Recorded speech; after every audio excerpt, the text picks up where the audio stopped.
មនុស្សស្រីកាន់តែស្អាតកាន់តែគ្រោះថ្នាក់នេះជាពាក្យពិតណាបងប្អូនទាំងអស់គ្នាខ្ញុំជួបផ្ទាល់ហើយក្នុងការលេង PK រ៉ោននេះប៉ះកញ្ញាចិនទៀតហើយបងប្អូនទៅឆ្វាក់នឹងកញ្ញាចិនមកនិយាយទៅជួបតែកញ្ញាចិនបាទដំបូងឡើយបងប្អូនហើយយើងមិនគិតថាយើងឈ្នះយ៉ាងម៉េចខ្ញុំលេង410000គាត់លេងតែ30000ហ្នឹង30000ខ្ញុំដាក់ឲ្យទៀតបងប្អូនទាំងអស់គ្នាដេញទៅដេញមកអត់មាននិយាយទៅខ្ញុំថែមរហូតគាត់អត់ថែមសោះហើយខ្ញុំគិតថា PK ហ្នឹងខ្ញុំពី PK 7ឡើងដល់ PK 9ហើយខ្ជិល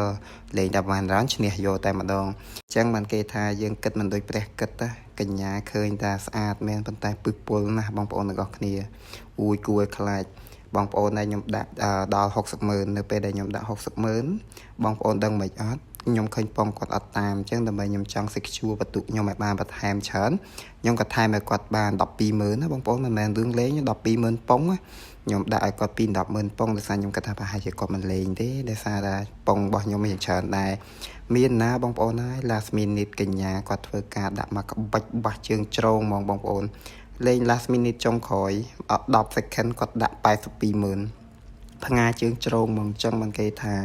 ឃើញស្អាតប៉ុន្តែប្រយ័ត្នគ្រោះថ្នាក់ពឹសពុលណាស់បងប្អូនប្រុសស្មោះប៉ិនខ្ញុំហើយនៅតែចាញ់អន្ទាក់នារីស្អាតទៀតហំធៀមគ្រប់យ៉ាងហើយហ្នឹងបងប្អូនទាំងអស់គ្នាធៀមឡើង800,000ប៉ុងប៉ុន្តែប្អូនគាត់តែឡាយតែសบายអមពួកម៉ាក់ខ្ញុំអត់បានមើលចាញ់បដ ாய் អញ្ចឹងរោនហ្នឹងបានត្រឹមតែ18បន្ទុកប៉ុណ្ណឹង